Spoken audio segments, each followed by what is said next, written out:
Hello friends, myself Krishna Alwan and today I'm going to make you understand about the brainstorming. Okay, Hindi में इसको मस्तिष्क उद्वेलन कहा जाता है। यहाँ पे इसको मिसिंग है, मीन्स ये पे ये शब्द यहाँ आप लिख सकते हो, मस्तिष्क उद्वेलन। आज हम इसी के बारे में पढ़ने जा रहे हैं। सबसे पहले हम पता करेंगे मस्तिष्क उद्वेलन होता क्या है।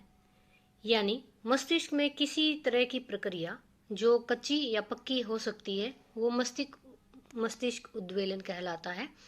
इसको हम विस्तार से पढ़ने के लिए देखेंगे। जो मस्तिष्क उद्वेलन है या मस्तिष्क से आपका क्या अभिप्राय है, दो चीज आ सकती हैं आपके 4 और 8 नंबर में। इसकी मुख्य विशेषताएं, सीमाएं और कमियां या इसके प्रयोग हेतु आवश्यक सुझाव, पद चरणों का हम यहाँ पे उल्लेख एक ही क्वेश्चन में करेंगे। इस क्वेश्चन को बड़े ध्यान से समझिएगा, बहुत ही इम्पोर्टेंट क्वेश्चन है और बार बार आने वाला क्वेश्चन है। किसी न किसी पार्ट में 4 में, 8 में, 16 में ये जरूर आता है। इसको आप बिल्कुल भी ना छोड़िएगा, अच्छे से इसको लर्न कर लीजिएगा।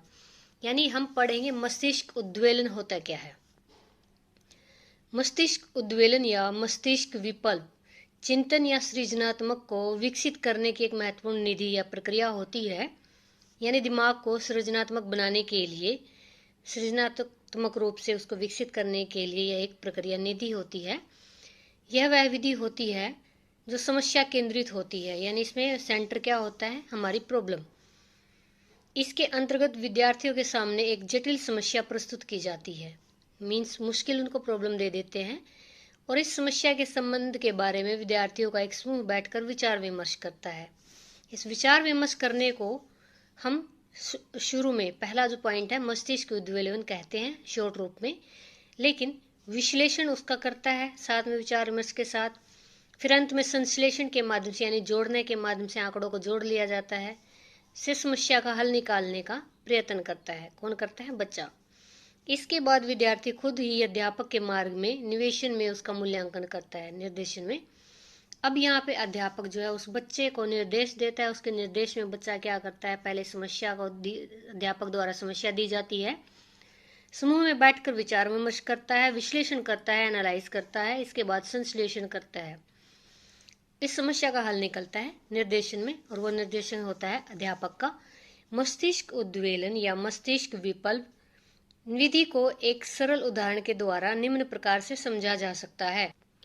विद्यालय में एक नवनिर्मित प्रयोगशाला में फर्नीचर से संबंधित व्यवस्था करनी है। मान लीजिए अध्यापक अपनी कक्षा में इस समस्या को विद्यार्थियों के सामने पेश करता है, कहता है कि अब विद्यार्थियों के मस्तिष्क में चिंतन के द्वारा इस समस्या के संबंध में विभिन्न प्रकार के विचार आएंगे। यानी समस्या क्या है, व्यवस्थित करना एक प्रयोगशाला को, नवनिर्मित यानी नई बिल्कुल उसको निर्मित करना है और बच्चों को दे देता है वो काम। अब बच्चे उस पर चिंतन करेंगे, उनके इस संबंध में विभिन्न प्रकार के विचार आएंगे बच्चों के दिमाग में। जैसे विद्यालय में पड़े पुराने फर्नीचर को ठीक करवा कर उपयोग कर लेना, पहला काम यही होगा।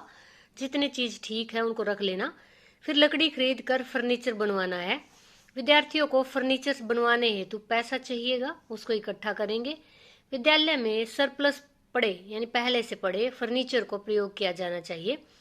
बाजार में दान स्वरूप पैसा या राशि एकत्रित कर लेनी चाहिए।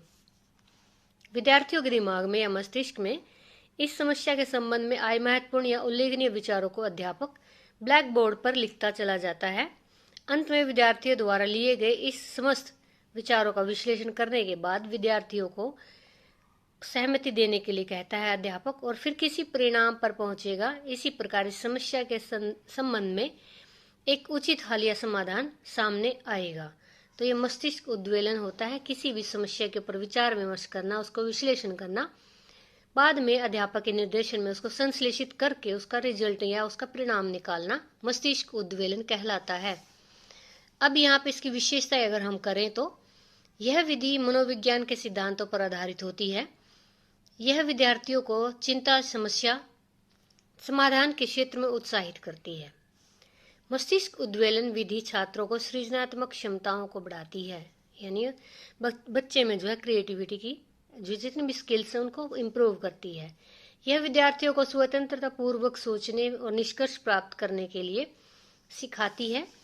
यह ज्ञानात्मक तथा भावात्मक उद्देश्यों की प्राप्ति में भी सहायक होती है। अब इसकी सीमा यानी हानियां क्या होती है मस्तिष्क उद्वेलन की। मस्तिष्क उद्वेलन या विप्लव को शार्प बुद्धि वाले यानी बिल्कुल शार्प माइंड वाले बच्चे जो शिक्षार्थी हैं उनके द्वारा मंद बुद्धि वाले विद्यार्थियों को विचार प्रस्तुत करने के अवसर प्रदान नहीं कर सकती, संभावना इसकी कम रहती है। मस्तिष्क उद्वेलन या विप्लव केवल उच्च स्तर की कक्षाओं में उपयोगी है। मस्तिष्क उद्वेलन विप्लव विधि में शर्मीले शिक्षार्थी सक्रिय रूप से भाग नहीं ले पाते, यानी वो शर्माते हैं, एक्टिव नहीं रह पाएंगे। शिक्षक द्वारा महत्वपूर्ण या पक्षपातपूर्ण प्रोत्साहन को संभावना नहीं रहती, यानी कि इंटेलिजेंट बच्चों को ज़्यादा प्रेफर करेगा, उनको ज़्यादा सपोर्ट करेगा, जिससे शिक्षार्थियों पर नकारात्मक प्रभाव पड़ने की आशंका रहती है। अब अगर हम बात करें उचित प्रयोग हेतु यानी मस्तिष्क उद्वेलन का उचित प्रयोग हेतु सुझाव।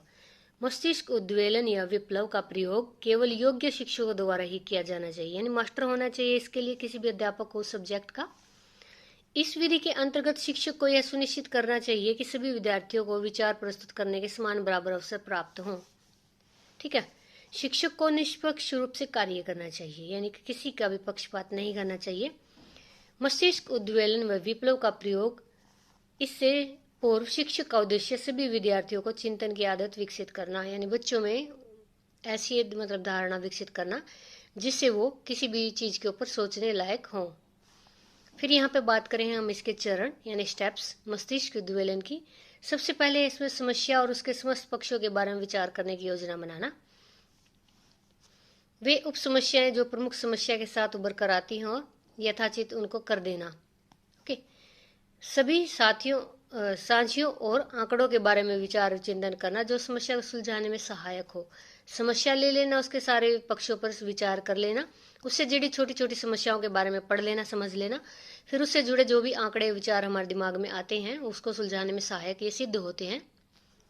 इन साझी और आंकड़ों को विभिन्न स्रोतों के माध्यम से इकट्ठा कर लेना। फिर चौथा पॉइंट है, पांचवा है समस्या के संभावित समाधानों को स्वतंत्र विचारानुकूल निश्चित करना, यानी कि खुले विचारों के द्वारा इन सारे समाधानों को निश्चित कर लेना कि भी इस तरह के संभावित समाधान हो सकते हैं समस्या के। इन विभिन्न समाधानों को समाधान के रूप में जांचने और व्यवहारिक समाधानों का चयन करना। जितने भी समाधान इसमें प्राप्त होते पहले उनको जांच लेंगे, फिर इनमें जितने व्यवहारिक समाधान होंगे उनको हम सिलेक्ट कर लेंगे। फिर लास्ट है इन समस्याओं में से अंतिम व्यवहारिक समाधान का चयन करना, यानी बाद में जो पॉइंट निकल के आता है कि इस प्रॉब्लम पर ये पॉइंट फिट बैठेगा तो उसको चयन कर लेना।